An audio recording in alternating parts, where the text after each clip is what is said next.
Citoyennes et citoyens, vos voix comptent. Radio Cotonou vous donne la parole pour recueillir vos préoccupations, satisfactions et suggestions. Parole aux citoyens, c'est sur la 94.3 Radio Cotonou. Parole aux citoyens, rejoignez-nous du lundi au vendredi de 9h à 9h30 en composant les numéros 40 11 17 18 ou 50 52 52 73. Radio Cotonou, la voix des Cotonois.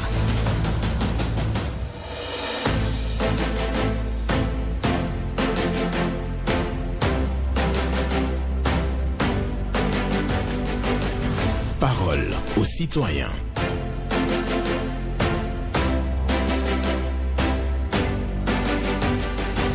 Parole aux citoyens. Honoré Naoum. La fraternité n'est qu'une idée humaine. La solidarité est une idée universelle.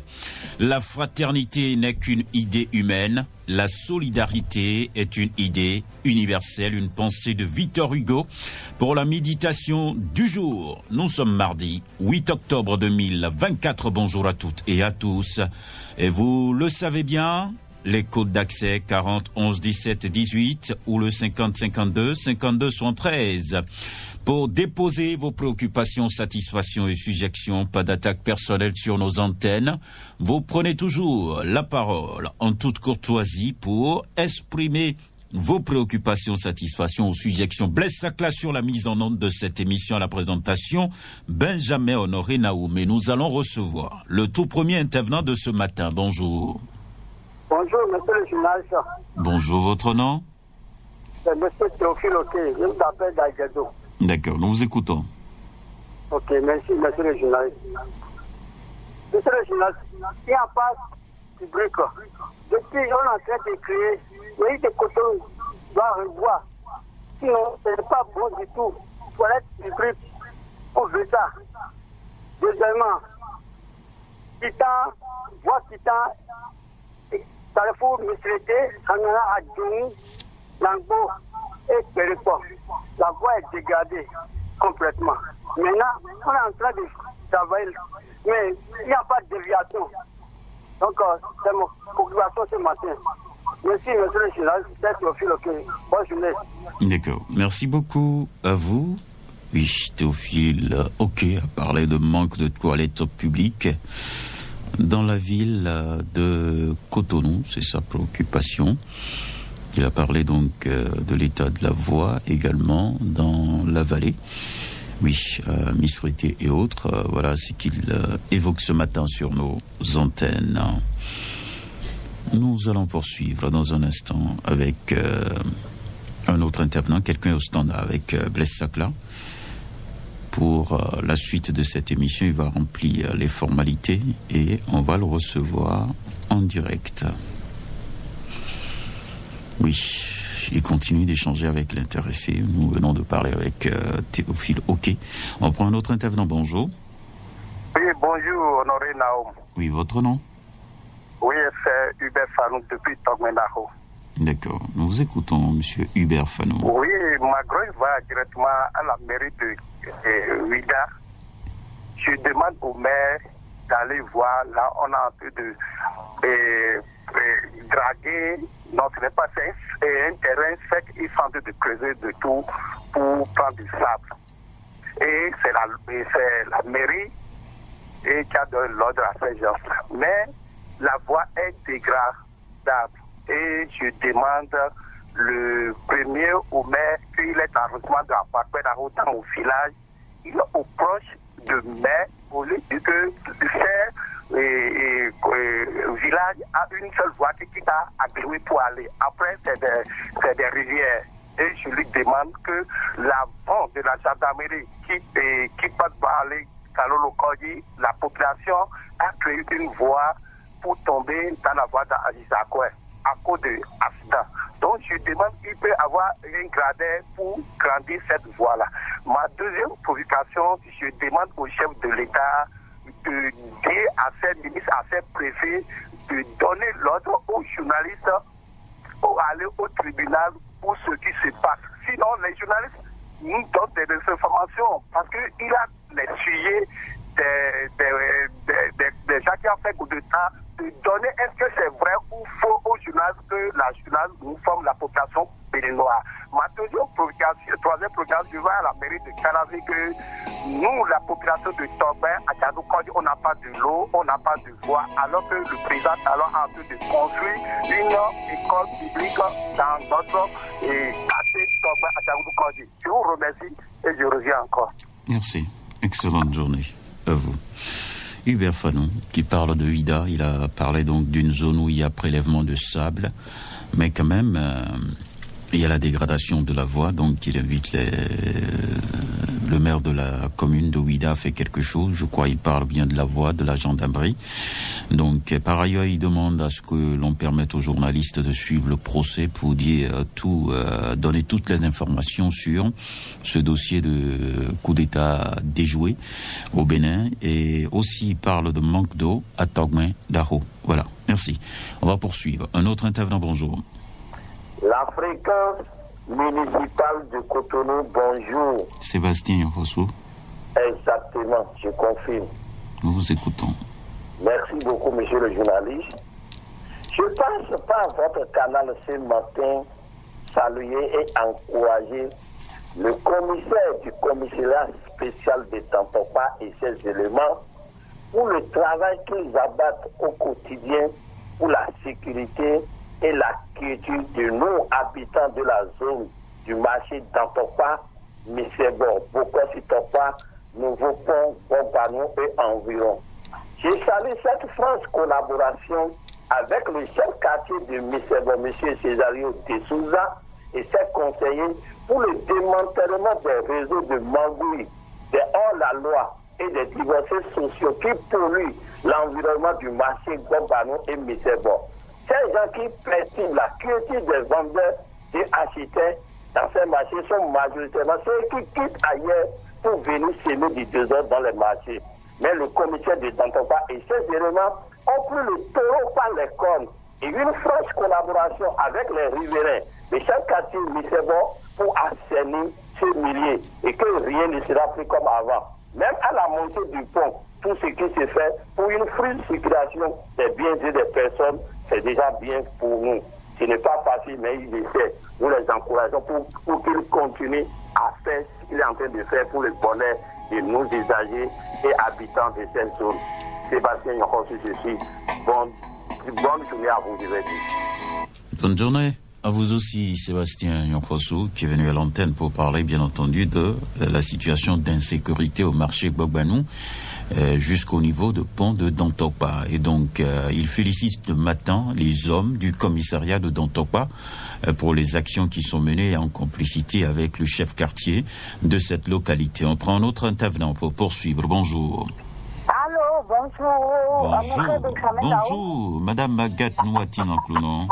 Comment allez-vous? Je vais bien. D'accord. Je suis venue aujourd'hui dénoncer quelque chose. Allez-y. Il y a quelque chose qui se passe à Cotonou.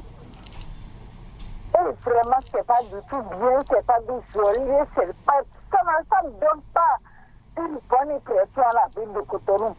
Les gens se perdent le dimanche de filmer les photos certifiées aussi des parcelles non bâties. Et il y a de l'odeur dans le quartier. Et si la personne n'arrête pas, mais on risque de venir dénoncer son nom par ici. C'est bien, Cotonou a plein de villes, je vous dis. Mais c'est pas bon, nous sortons villes, il faut sortir dans les caniveaux. C'est pas bon, c'est pas du civil, tout ça. Ça nous désole, vraiment, il faut que les gens arrêtent de faire ça. C'était tout, hein. D'accord. Merci beaucoup. Merci beaucoup à vous. Voilà, Madame Agathe Nouatine en Clounon qui vient dénoncer un fait des citoyens qui vident les fosses septiques dans les collecteurs réalisés pour l'évacuation des eaux dans la ville de Cotonou et cela crée des dommages à l'environnement. Oui, bonjour, auditeur en ligne. Le boss, bonjour. Esaïe Yossou. C'est ce que j'avais. Je vous appelle d'abord ce matin. D'accord, nous vous écoutons. Ce matin, j'ai 3 préoccupations. Ma première préoccupation, y a des gens qui passent sur vous à midi, les samedis. Et que je veux dire, si c'est l'animateur qui anime l'émission là, si c'est limité le nombre de fois que l'on peut assurer l'émission là. Sinon, le samedi passé, il y a on a appelé plus de 4 ou 5 fois une seule personne. Donc il y a les autres qui cherchent à rien, n'a pas encore trouvé. Donc, je veux que si l'animateur est animé là, si c'est 2 fois que la personne va appeler ou bien 3 fois, il n'a qu'à limiter ça. Deuxième préoccupation. Et on est en train de crier ici que pour dire qu'à Sacré-Cœur Carrefour, il y a un dos d'âge qui n'est pas bon là. On voit qu'ils ont déjà envoyé les gens et ils ont déjà réparé ça.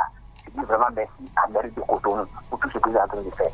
Mais quand ça reste à faire, rien n'est bien fait. Titan et Byzantine pour René. Il y a un carrefour qui mène vers 16 ampoules. Les pavés sont déjà enlevés complètement là. Donc si les dirigeants sont à l'écoute, il n'a qu'à envoyer l'ISTD Mairie de Cotonou pour qu'il n'a qu'à constater ce qu'on est en train de dire et les gens n'ont qu'à faire ça. Merci beaucoup, bonne journée. D'accord, merci beaucoup à vous, Esaïe Diosso, qui est venu ce matin pour évoquer une situation, bien entendu, sur l'une de nos émissions. Pour lui, samedi, l'émission passe samedi à 12h, c'est Aïroun, Alissa. Il demande qu'on limite donc l'appel de certains auditeurs. Oui, parce que d'autres ont appelé 4 fois sur cette émission. Ils pensent que déjà 2 fois ça va. On peut appeler et rappeler, mais pas appeler 4 fois. Et pour lui, il y a d'autres intervenants qui cherchent la ligne et qui ne trouvent pas. Donc certains ne peuvent pas monopoliser la ligne en passant plusieurs fois sur la même émission. C'est sa préoccupation. Il parle aussi de la dégradation de voix en quittant, bien entendu, ça c'est Abedjo Médé, oui, Carrefour 16 ampoules. Oui, il a constaté la dégradation des voies pavées dans cette localité-là. Il en parle sur notre antenne. Merci à vous, Esaïe Diosso, notre intervenance pointe. Bonjour. Bonjour, monsieur le journaliste. Oui, votre nom. Appelez-moi Victor Claude. D'accord. J'appelle de Sainte-Cécile, à Gata Centre. D'accord. Mon préoccupation ce matin, monsieur le journaliste, je vous interpelle ce matin. Quand vous allez finir sur l'antenne, il faut descendre sur le terrain par rapport au niveau du couple maire d'Agbali Lamé, à Papa, vers Blancandala. Donc, quand couple maire là, monsieur le journaliste, vraiment, nous les parents de l'œuvre, on ne doit plus. Parce qu'il y a une clôture de l'école couple maire là. Le clôture l'avait tombé. La manière dont le clôture est, vraiment, moi, je ne dois plus. Sans vous mentir. Donc j'interpelle le directeur qui est le responsable de la maison ou bien le ministre qui a chargé de cette école-là. Donc je vous interpelle que de faire tout possible pour régler cette situation. Sinon, ce n'est pas du tout bon. Mon deuxième préoccupation, quittant au rond-point Vodafone, en allant vers Saint-Michel, la voie est totalement dégradée. J'interpelle le maire de Cotonou, bien sûr, c'est les TS et TSC qui en charge ça. Il n'a qu'à faire tout possible pour régler cette situation. Sinon, on est en train de souffrir. On est en train de souffrir trop même. Hein. Monsieur le journaliste, c'est tout mon préoccupation ce matin. C'était Victor Claude. Bonne journée à vous. D'accord. Monsieur Victor Claude est venu à l'antenne ce matin pour nous présenter une situation à l'école primaire publique d'Agbali-Lamé. Il a constaté que la clôture est en passe de s'infaudrer, donc invite les autorités à faire quelque chose. La voie est dégradée aussi quand on quitte Vodafone pour Saint-Michel. Bonjour.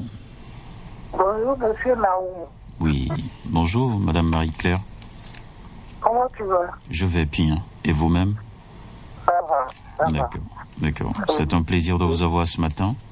Oui. Votre préoccupation du jour, oui. Je ne sais pas, tu connais Nati Tengu? Oh, j'ai été à Nati Tengu 2 fois, je crois. 2 fois? Oui. Et au niveau du terrain, tu as vu la statue du général Marc. Ou bien c'était pas encore fait? J'étais parti bien avant. Ou bien avant? Oui, bien avant l'érection de la statuette. bien avant son décès, c'est ça? Oui, c'est ça. Je dis, c'est pas normal, là. J'ai même une photo ainsi, j'avais son numéro, chose. Je vais te l'envoyer, tu vas voir si c'est vraiment le général Mathieu qui découvre. C'est quelqu'un qui l'a fait. Bon, moi, je trouve que c'est honteux. C'est une honte. Parce que ça fait déjà la 3e fois que je parle de ça. Ça ne lui ressemble pas, c'est ça? Pas du tout. On ne dirait pas. Pas du tout. Pas du tout. Monsieur Naou, je ne sais pas si c'est un camion qui a même enlevé un bras. Bon, c'est pas normal. Quelqu'un qui a dirigé ce pays et on continue de vivre dans la paix. On ne peut pas faire un truc comme ça là à l'entrée de la ville, au niveau du terrain, du terrain omnisport. Disons, c'est pas normal. D'accord. Ça fait déjà la 3e fois. Ok. Dans la vie, j'ai dit, je demande s'il ne faut pas diviser Calavi en 3 pour qu'il y ait 3 maires. Parce que les voies, il n'y a pas d'accès, il n'y a rien. Quand il pleut, on a des problèmes. Pourquoi? Monsieur Naoum, vous faites des tours. Je ne sais pas, hein. Je dis, je peux supporter votre déplacement. Toka, Westop, Carrefour, Saint-Père, Gazoduc, on ne sort même plus quand il pleut. C'est quoi? Même les piétons ont des problèmes. Ce n'est pas normal. Hein. D'accord. C'est ma préoccupation, monsieur. Merci beaucoup à vous, Madame Marie-Claire, pour votre passage ce matin à l'antenne. Et nous vous disons merci. Oui, la statue de Mathieu Kérékou Anati Tengu, ça ne ressemble pas du tout. Ça ne ressemble pas du tout à l'homme. Donc, Madame Marie-Claire demande qu'on revoie ça. Et aussi à Calavi, les voies sont dégradées, mais le maire n'agit pas. La mairie n'agit pas. Voilà, c'est la préoccupation. Bonjour. Bonjour, monsieur Naou. À qui avons l'honneur? Dorian Moukouri. Et nous vous écoutons. En fait, je viens d'apprendre ce matin à travers la ligne des journaux. Oui. Certains produits de première nécessité ont connu des baisses. Par le geste du gouvernement, bien sûr. Et ma préoccupation est de savoir ceux-là qui ont eu à faire les achats de leurs produits à des prix élevés, quel sera le sort? Est-ce qu'ils ont pensé à avoir, comment dire, pour ne pas dire que leurs qu'ils ont subventionné autrement? Sinon, il va falloir, il est vrai, les prix seront revus à la baisse, mais nous, la population, eux-là, bon, une fois en allant marcher, ils vont toujours les acheter au prix habituel. Si ce n'est pas aussitôt les prix sont revus à la baisse, parce que cela ne veut pas dire que les prix seront officialisés instantanément. Donc, c'était ma préoccupation la première. La seconde, je vous avais demandé, je vous avais posé le problème de la fenêtre. Jusqu'à l'heure là, ils ne sont toujours pas venus sur le terrain. C'est pour parler des agents relevés, des fatigues, ils ne sont pas venus. Et c'est après, c'est pour nous présenter des fatigues les habitants.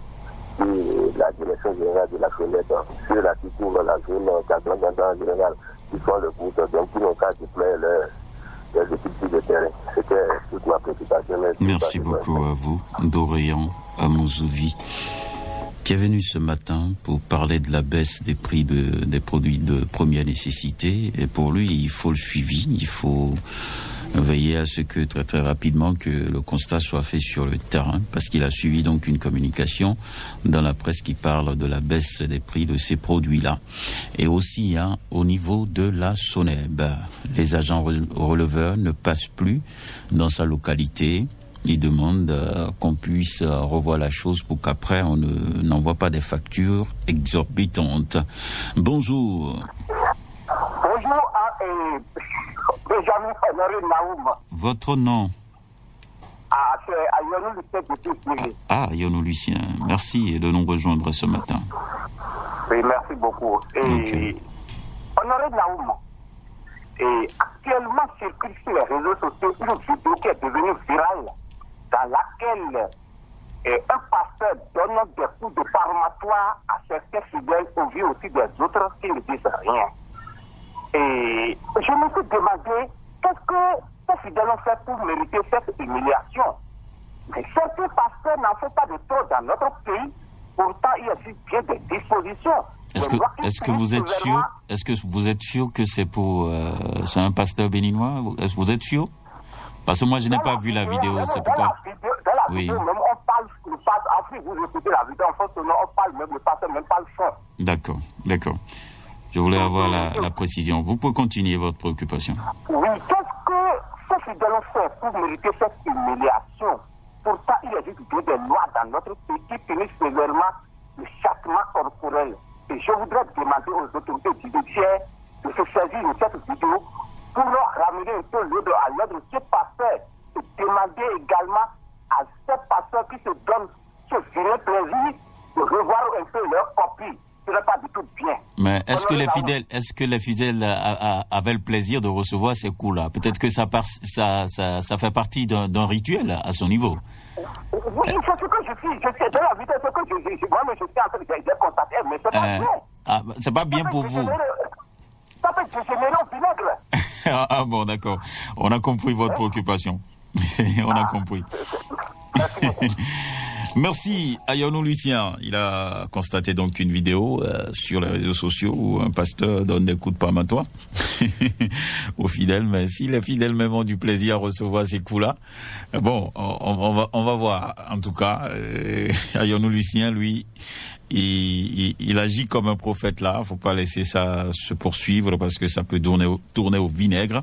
Donc, il prévient les autorités sur cette pratique-là qu'il juge anormale. Voilà.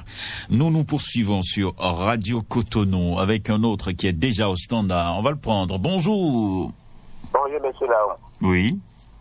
On m'appelle Rosamate Jateva au front à la FIA avec le com. Nous vous écoutons. Mon sujet ce matin, je vais dire au chef de l'État, son excellence Patrice Talon, de ne pas avoir peur. Il n'y aura jamais coup d'État dans notre pays. Mais je ne savais même pas si l'agence circule comme ça dans mon pays. 1,5 milliard. Quand je vois cette somme-là, depuis ce temps, je suis malade. Ah bon? Et nous, parce que nous prenons... Vous voulez ça, c'est ça? Oui, nous mangeons gari tous les jours. Et il y a 1,5 milliard dans ce pays. Et tout est fait comme ça. Vraiment, je dis au chef de l'État, ce n'est pas nous les pauvres qui sont ennemis, hein. C'est ses amis. Et ce n'est pas nous. Je fais tout pour que nous trouvons au moins à manger. Celui-là, ils ont déjà rassasié beaucoup même. De penser à nous. Je vous remercie. À demain. Bonne journée. Voilà, Moussa Mathieu. Il demande au chef de l'État de ne pas du tout paniquer, il n'y aura rien du tout. Coup d'État, il n'y aura rien. Mais ce qui le préoccupe, lui, c'est l'argent. 1,5 milliard. Bon, je crois qu'il cherche ta part peut-être. Parce qu'il dit qu'il y a cette somme-là au Bénin. Mais lui, il souffre. Il peine donc à trouver les 3 repas quotidiens. Donc, il demande au président de la République de penser aux pauvres qui se trouvent dans ce pays, le Bénin. Un autre, bonjour. Monsieur Naoum, bonjour. Moussa Mathieu. Non, Théodore Moussa. Ah, Théodore Moussa. D'accord. On y va. Bonjour. Comment vous portez? Je vais super bien. Salut ma votre technicien par rapport à l'accueil ce matin-là. D'accord. J'ai 2 préoccupations sur le temps permis, monsieur Naoum. Oui. L'école publique a donc état qui fait ce qui est bien là. Je voudrais dire à tous les écoles qui peuvent faire ça serait bon. Si les enfants viennent avec l'argent qui n'est pas bon, les parents de l'élève qui vendent là sont obligés de prendre. Personne ne peut pas refuser l'argent que les enfants vont venir à l'école pour payer, manger. J'ai suivi ça, ça me fait plaisir. École publique à donc l'État. Je salue tous les directeurs et directrices du là, ce qu'ils ont dit comme loi là. Si tous les écoles peuvent faire ça, ça serait bon. Et pour finir, monsieur Naoum, on a constaté que tous les sociétés où, comment je l'appelle, il n'y a pas d'illimité, ou bien comment on appelle là, il n'y a pas de Il faut voir comment vous prendre les gens avec accueil. Il n'a pas accueil à tout, beaucoup de sociétés. Il oublie un des séquences, il oublie ça chaque jour. Avant de parler même à accueillant, il n'est pas. Hein, il n'a pas le mot de parler à l'accueillant, de faire ça. Sinon, il y a un mec séquence, un jour, et tu vas laisser tout ce que vous avez. C'est ma préoccupation. Très bonne journée. Merci. Merci beaucoup à vous. Il dit qu'il n'y a pas de refus d'argent au niveau de l'école primaire publique à Dogleta et c'est une satisfaction pour Théodore Moussa. Et aussi, il a constaté au niveau de certaines administrations un mauvais accueil des usagers. Il prévient, tout simplement, tôt ou tard, on va quitter sur cette terre. Donc pour ça, il faut bien accueillir les usagers au niveau de nos administrations. C'est sa préoccupation. Le dernier intervenant est déjà au standard. On va le prendre très très rapidement avant de partir. Bonjour, auditeur en ligne. Oui, bonjour. Votre nom? C'est Sylvestre da Silva depuis Haïti-Docat. Nous vous écoutons. Et votre radio est allumée. Il faut donc arrêter votre radio, monsieur Sylvestre da Silva. Oui. Et ma préoccupation, ça va dans le 6e arrondissement de Cotonou. Quand on quitte le carrefour BIDE pour le carrefour Chador, il y a au niveau de l'intersection du caniveau, la voie est totalement dégradée à ce niveau-là. Les pavés sont totalement levés. Et j'appelle humblement le maire de Cotonou pour qu'il puisse arranger cette voie-là. Parce que la circulation est totalement troublée à ce niveau. Et j'appelle aussi le maire par rapport au feu tricolore de Saint-Michel qui ne marche pas. Merci beaucoup et très bonne journée. Très bonne journée à vous. Et c'est avec vous que nous allons clôturer donc cette émission. Excellente journée à chacun et à tous. Sylvestre da Silva nous parle de la dégradation de la voie qui quitte Saint-Michel pour ses ampoules. Et c'est dans le 6e arrondissement de Cotonou. Et aussi les feux tricolores qui se trouvent au niveau de Saint-Michel, le grand carrefour de Saint-Michel. Oui, les feux ne fonctionnent pas. Il faut corriger ça. Merci. Excellente journée à chacun et à tous.